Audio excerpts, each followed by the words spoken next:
Ababaka ba Paalamenti ya Uganda baakusalibwako ssente ziweebwe famire ya Sseggirinya. Nkwaniriza ku Falke Official omukutu wokka ogenda okuba ng'oyita okumanya amawulire agatambula mu ggwanga Uganda ko n'ebyo ebiba bikwata ku bantu abatutumufu mu Uganda ate ne wabweru wa Uganda. Oluvannyuma olunaku olw'eggulo okuba nga kyategerekese butereevu nti omukulu Sseggirinya yasobodde okuba nga nte ava mu bulamu obw'ensi eno wali mu ddwaliro ery'e Rubaga, bwe kityo amawulire gasobodde okuba nga nte gabuna ensi yonna eri bannabyabufuzi ko n'abo abantu ab'enjawulo ababadde balina kye bamanyi ku by'obufuzi era n'abo ababadde basemberera omukulu ayitibwa Sseggirinya. Kati olunaku olwaleero omulambo gwe gutwaliddwa wali mu Paalamenti ng'era memba wa Paalamenti yenna bw'afa nga tejjukira ono abadde memba wa Paalamenti owa Kawempe North okumala emyaka gibadde 4 wabula nga nte asobodde okuba nga ekisanja kye takimazeeko oluvannyuma lw'okuba nga yafudde nga ebulayo omwaka mulamba. So olunaku olwaleero wali omulambo gwe oba omubiri gwe nga gusabirwa oba gutwaliddwa mu Paalamenti, ababaka ab'enjawulo babadde n'ebiteeso bye babadde bayisa ku mbeera eno Sseggirinya gy'abadde ayitamu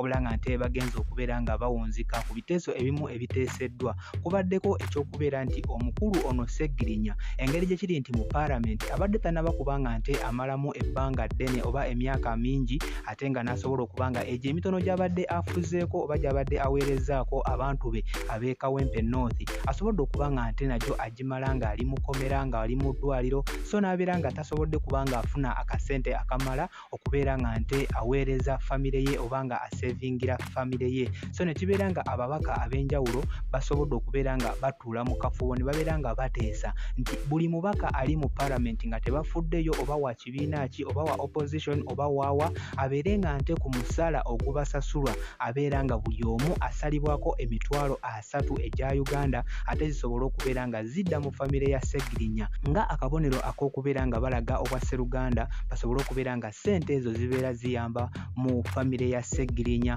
era nga n'abantu ab'enjawulo mu Paalamenti omu bavudde ne babeera nga beeyama okuba nga bajja kuba nga baweerera abaana ba Sseggirinya basobole okubeera nga kibayambako okuba nga bamala emisomo gyabwe. So byebyo ebiriwo mu Paalamenti. Yes, omubiri gwa Sseggirinya gutwaliddwayo, abantu basobodde okuba nga beeyama ebintu eby'enjawulo okuli okubeera nga basalibwako emitwalo 30 gibeere nga giyambako abaana abo ba famire ya Sseggirinya era nga zino emitwalo 3 gigenda kuba nga gisalwa ku buli mubaka ali mu Paalamenti ko n'ababaka ab'enjawulo okuba nga bavuddeyo ne beeyama ebintu eby'enjawulo okuli eky'okubeera nga bajja kuba nga baweerera abaana ba Sseggirinya era nga ababaka abasinga buli omu asobodde okuba nga afunako omwana gw'agamba nti gw'ajja okuba nga nte abeera aweerera. Byebyo ebiriwo ku mbeera ya Sseggirinya, tugenda kuba nga tutambula mpola mpola paka ku lunaku olw'okuziikibwa ate tulabe ki ekigenda mu maaso. Tusaba omwoyo gw'omugenzi, yes, Mukama agulamuze kisa newankubadde nga ye yagamba nti tayagala rest in peace era tulina okuba nga tugoberera ebyo bye yali ayagala. So